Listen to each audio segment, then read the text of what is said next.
새롭게 시작된 이 한 주간도 하나님의 은혜 가운데 감사가 넘치는 복된 한 주가 되시기를 주님의 이름으로 축원합니다. 사람은 누구나 행복한 삶을 살고 싶어 합니다. 어떤 분들 가운데에는 행복한 삶을 꿈꾸는 것조차도 사치스럽다고 느낄 만큼 힘겨운 삶의 시간을 보내고 있는 분들도 계시기도 하지만 그럴수록 행복에 대한 갈망을 가지게 되는 것이 인간의 본성입니다. 그래서 많은 사람들이 돈이 많으면 행복해질 수 있을 거라고 생각하고 돈에 집중하는 삶을 살아가는가 하면, 또 어떤 사람들은 많은 사람들이 자신을 알아봐주고 또 인정해주고 지지해주는 그런 명예를 얻으면 또 행복해질 수 있을 것이라고 생각하고 거기에 온 신경을 쏟으며 살아가는 분들도 있습니다. 그런데 여러분, 이런 모든 조건들이 다 채워진다면 우리는 정말 행복할 수 있겠습니까? 지난 2025년 3월에 UN 지속개발가능 협력 네트워크는 영국의 옥스퍼드 대학교의 웰빙 연구센터 갤럽과 함께 2025년 세계 행복지수 순위를 발표했습니다. 이 행복지수 순위는 전 세계 147개국을 대상으로 해서 1인당 GDP가 얼마가 되는지, 그리고 사회적 약자에 대한 지원, 복지 혜택이 얼마나 잘 이루어지고 있는지, 그리고 건강하게 살아가는 기대 수명이 얼마나 되는지, 그 나라의 자유는 얼마나 보장되는지, 사회 구성원들끼리는 얼마나 관대한지, 그리고 마지막 6번째로는 부정과 부패에 대한 인식이 어떠한지, 이 6가지 기준을 가지고 국민들 스스로가 느끼는 삶의 질을 바탕으로 주관적인 점수를 매겨 순위를 매긴 것입니다. 147개의 국가들 가운데 이 기준에 제일 맞지 않는 최하위 나라가 아프가니스탄이었습니다. 반대로 1위인 나라는 핀란드였는데, 놀랍게도 이 핀란드는 8년 동안 한 번도 1위 자리를 내어주지 않고 계속해서 온 국민들이 우리는 행복합니다라고 느끼며 살고 있다고 이야기를 했습니다. 왜 핀란드 사람들이 이토록 행복하게 느끼냐라고 알아봤더니 이 핀란드 국민들이 가지고 있는 정서 속에는 경제적인 부나 국가의 성장보다는 안정감과 신뢰를 바탕으로 한 불안함이 없는 삶에 더욱더 초점을 두기 때문이라고 이야기를 합니다. 길거리 어디에다 지갑을 내놓아도 반드시 내게 되돌아오는 나라, 그리고 정부와 공공기관에 대한 신뢰도가 OECD 국가 중 최고 수준인 나라, 그런 나라가 바로 핀란드라고 합니다. 그래서 영국의 BBC 방송은 이 핀란드를 향하여 이야기하기를 핀란드의 진정한 자산은 GDP가 아니라 국민들 간의 신뢰이다라고 평가할 만큼 이 핀란드라는 나라는 서로에 대한 신뢰가 충분히 있다고 하는 것입니다. 그렇다면 여러분, 우리나라는 과연 이 세계 행복지수 순위에서 몇 위를 차지했겠습니까? 아시아 국가 중에서 가장 높은 순위를 차지한 나라가 대만입니다. 27위였습니다. 그 뒤를 이어서 카자흐스탄, 베트남, 태국, 그리고 일본과 필리핀에 이어 우리나라는 58위를 차지했습니다. 생각해보면 우리도 꽤 많은 인프라를 가지고 있고, 그리고 참 많은 것들을 누리며 살아가고 있는 줄 알았는데, 그런데 막상 그 많은 것들, 그 좋은 것들이 우리의 행복을 결정해 주는 것과는 또 전혀 다른 이야기인 것 같기도 합니다. 뭔가 많은 것이 있어서 행복한 것이 아니라 그 모든 삶의 자리에서 우리가 어떠한 자세로, 어떠한 마음으로 살아가느냐가 우리가 행복해질 수 있는 기준이 되어지는 것 같기도 합니다. 그래서 많은 심리학자들이 행복하게 살기 위해서는 타인과 비교하기를 멈추라고 이야기합니다. 나보다 많은 것을 가진 사람, 혹은 나보다 많은 것을 누리고 있는 사람과 비교하여 그렇지 못한 나 자신을 더욱 초라하게 만드는 비교함을 당장 멈추라고 이야기를 하는 것입니다. 최근에 전 세계적으로 K-팝에 대한 열풍이 대단하지 않습니까? 이 한국 대중가요의 그런 열풍이 전 세계 많은 이들에게 큰 인기를 얻고 또 관심을 얻고 있습니다. 이제는 K-팝뿐만 아니라 이 K-컬처라고 해서 한국 문화에 대한 관심들도 참 많이 높아져 갑니다. 그런데 최근에 이 K-팝 K컬처의 중심에 서 있는 한 애니메이션 영화가 있는데 이 K-팝 데몬 헌터스라고 하는 애니메이션 영화입니다. 사실은 저도 그 영화를 아직 보지는 못했습니다만은 이 영화의 줄거리가 걸그룹이 악령들을 사로잡는 이야기라고 합니다. 악령을 사냥하는 이야기라고 합니다. 사실 이 기독교적 관점에서 보면 이 K-팝 데몬 헌터스가 가지고 있는 그런 스토리나 전체적인 줄거리들에 대해서 하고 싶은 이야기가 참 많이 있을 수도 있겠습니다만은 오늘은 그 내용에 대해서 이야기하고자 하는 것이 아니라 이 K-팝 데몬 헌터스라는 영화에 삽입되어진 영화 주제곡 OST 골든이라는 곡에 대한 이야기입니다. 이 골든이라는 곡을 제가 어제 설교를 마무리하면서 유튜브에 검색해 봤더니 어제까지 유튜브에서 7억 2,200만 번 검색이 되어졌더라고요. 근데 제가 사실 혹시나 하고 조금 전 예배가 시작하기 전에 다시 한번 검색을 해봤더니 어제 7억 2,200만 뷰가 오늘은 7억 2,960만 뷰가 되어 있었습니다. 불과 하루 사이에 700만 명이 이 골든이라는 이 K-팝 데몬 헌터스의 영화 주제곡을 찾아 듣고 보았다는 것입니다. 사실은 이 K-팝 데몬 헌터스의 주제곡인 골든이라는 노래가 전 세계에서 그토록 많은 인기를 얻고 있는 것과는 다르게 사실 그 노래를 부른 여가수 이재라는 여가수에 대한 이야기가 참 감동적입니다. 이 이재라는 여가수가 한 TV 프로그램에 나와서 덤덤히 자신의 이야기를 꺼내놓기 시작하는데 사실은 이 여가수가 11살 때 우리나라 대형 기획사의 연습생으로 들어갔었다고 합니다. 11살에 대형 기획사의 연습생으로 들어갈 정도면 얼마나 그 재능을 인정받고 또 끼가 많은 사람이었겠습니까? 어린 이 학생이 얼마나 또 열심히 준비하고 성실히 노력했는지 학교 안 가는 날이면 아침 7시에 가장 먼저 가서 닫혀있는 연습실 문을 열고 연습을 하고 그리고 밤 11시 가장 늦은 시간에 문을 닫고 퇴근을 할 만큼 최선을 다해서 준비했다고 하는 것이에요. 그래서 같이 일하던 연습생들이 동기들이 이 학생을 보고 하는 얘기가 너는 분명 잘 될 거야. 너라면 꼭 성공할 거야. 너는 꼭 가수로 데뷔할 수 있을 거야 라고 이야기를 해주었다고 합니다. 그런데 정작 현실은 12년이라는 시간 동안 연습생으로 지내면서 같이 연습생으로 있었던 다른 동료들은 젊은 친구들은 이름만 대면 다 아는 그런 슈퍼 아이돌이 되어서 다 가수로 데뷔했는데 정작 자신은 12년 동안 한 번도 연습생의 신분을 벗어나지 못했다는 거예요.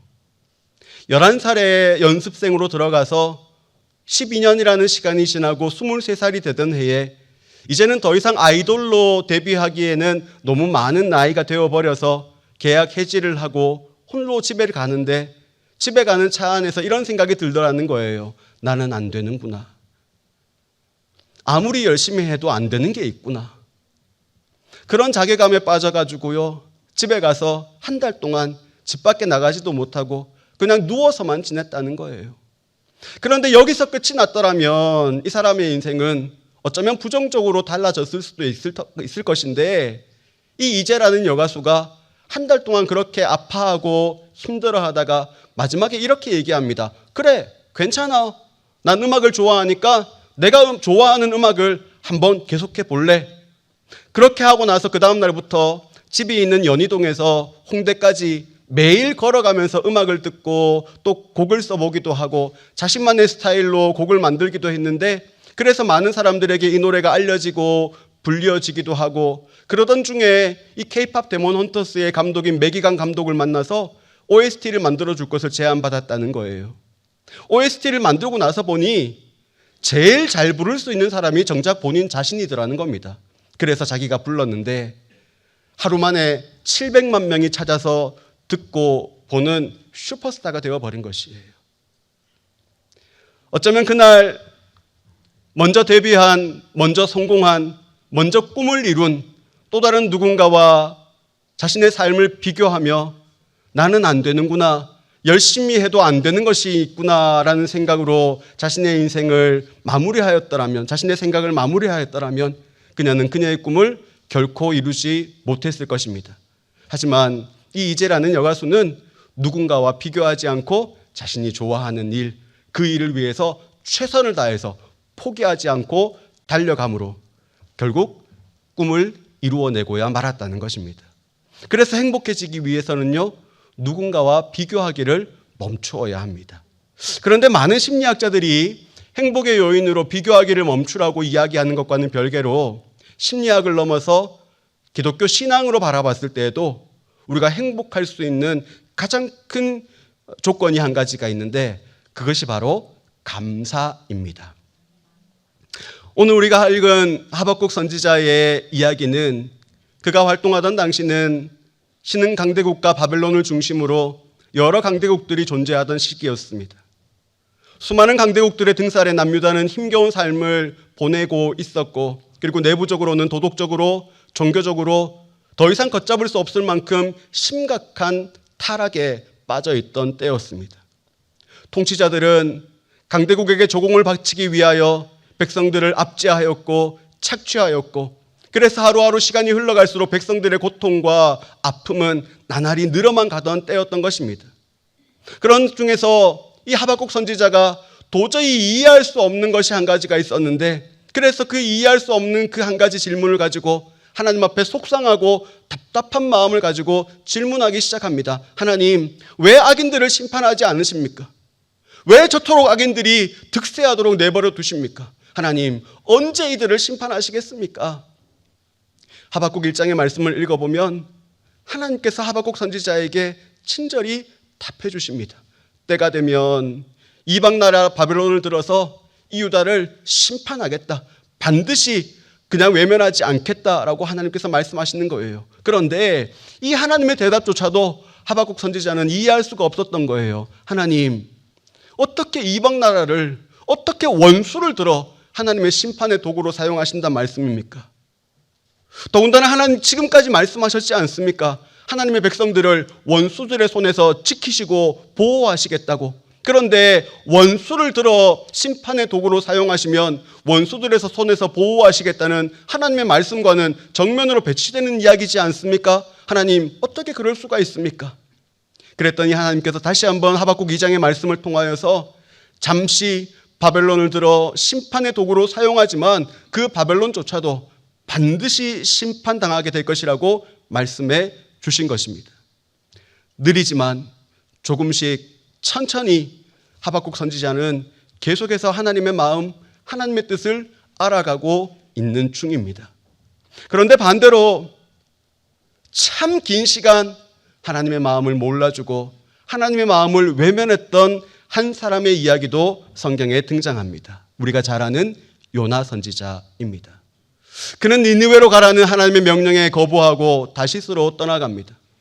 배를 타고 도망가던 중에 풍랑을 만나 바다에 빠져 물고기 뱃속에 갇혀 3일을 지냈지만 그 3일을 지내는 동안 겨우 회개하고 니느웨로 다시 돌아갔지만, 성경을 보면 이 니느웨는 큰 성읍이라서 사흘길을 다녀야 되는 거리라고 했는데 그는 단 하루만 하나님의 심판과 회개의 메시지를 선포합니다.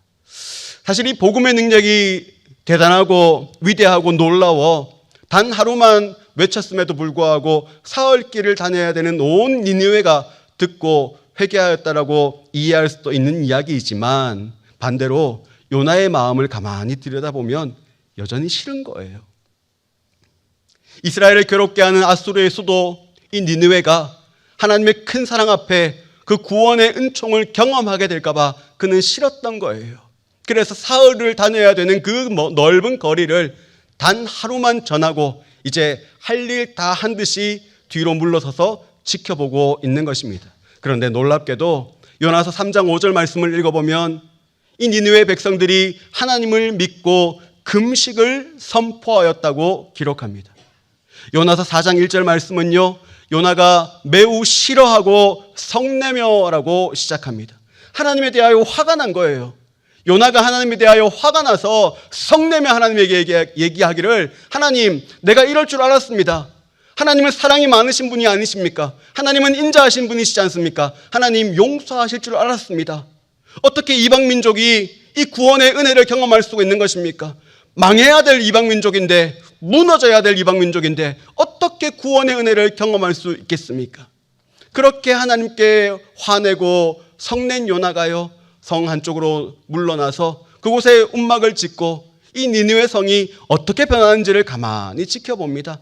그런데 그 더운 날씨에 너무 힘들어 지쳐하던 중에 하나님께서 박넝쿨을 보내셔서 그늘을 하나 만들어 주는데, 이 그늘 밑에 들어가 가지고요, 요나가 이제 좀 살만하게 쉬는 거예요. 사실은 우리도 이 뜨거운 여름날 그늘 밑에만 들어가도 시원함을 느낄 만큼, 그래서 요즘 이 거리 네 거리마다 신호등 앞에 가보면 큰 그늘막이 쳐져 있잖아요. 그 무더운 뙤약볕 아래서 신호를 기다리는 것이 아니라 그 그늘막 안에 들어가서 기다리라고. 이 그늘막 안에만 좀 들어가도 살만하거든요. 견딜만 하거든요.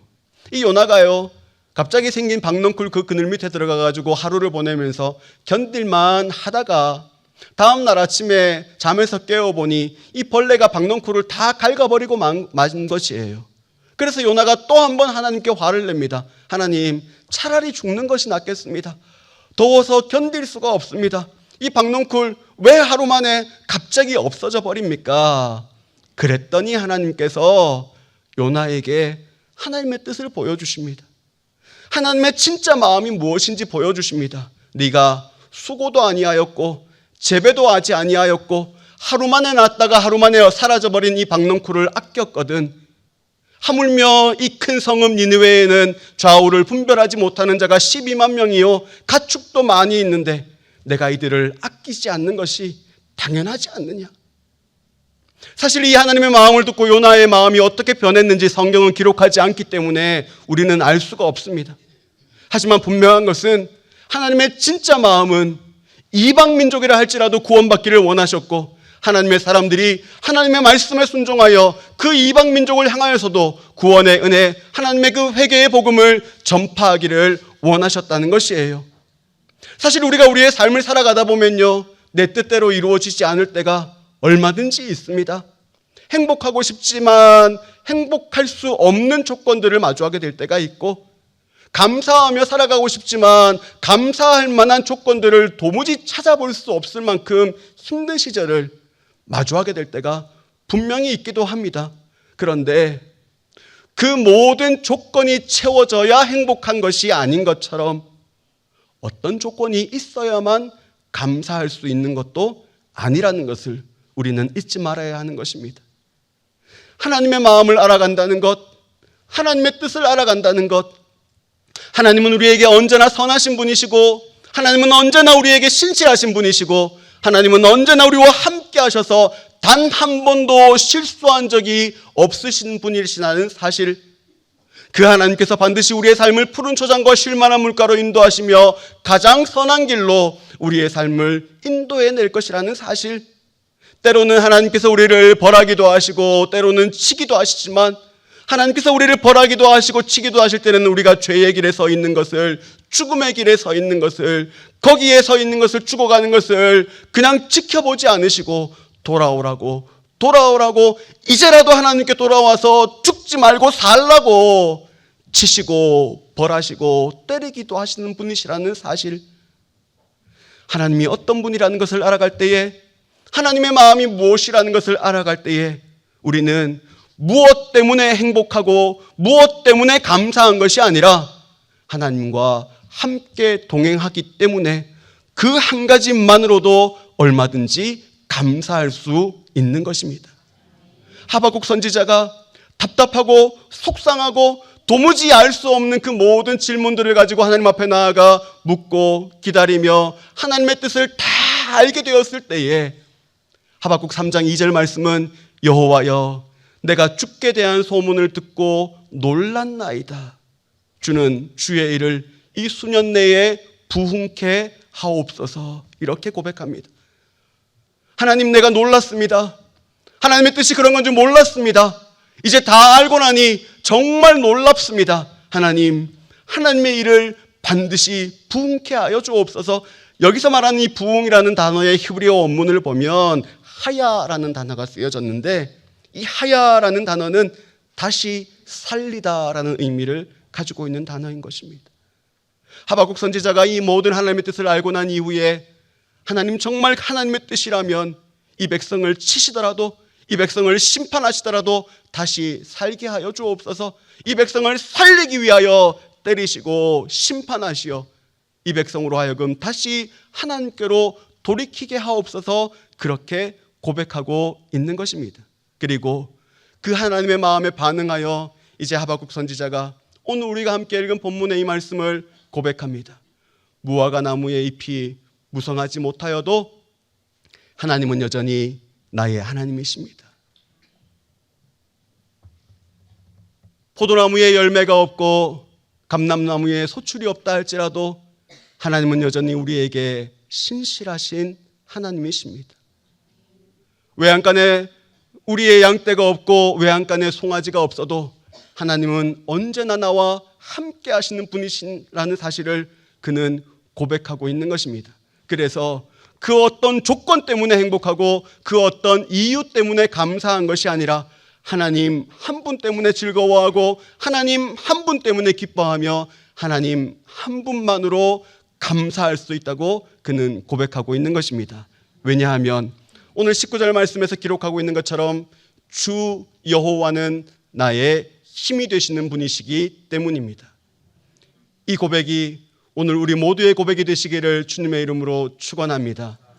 행복할 만한 조건이 있어 행복해지는 것이 아니라, 감사할 만한 이유가 있어 감사한 것이 아니라, 하나님의 마음을 알아가고 하나님의 뜻을 알아가고 하나님을 더 깊이 알아가면 알아갈수록, 그 하나님의 마음을 알아가면 알아갈수록 나와 함께 하시는 하나님, 언제나 내 삶 가운데 신실하신 하나님, 단 한 번도 실수하지 않으시고 나를 떠나지 않으시고 언제나 나와 함께 동행하시는 그 하나님, 하나님 바라보며 이 한 주간도 감사와 찬송으로 믿음으로 승리하시는 우리 모두의 삶이 되시기를 주님의 이름으로 축원합니다.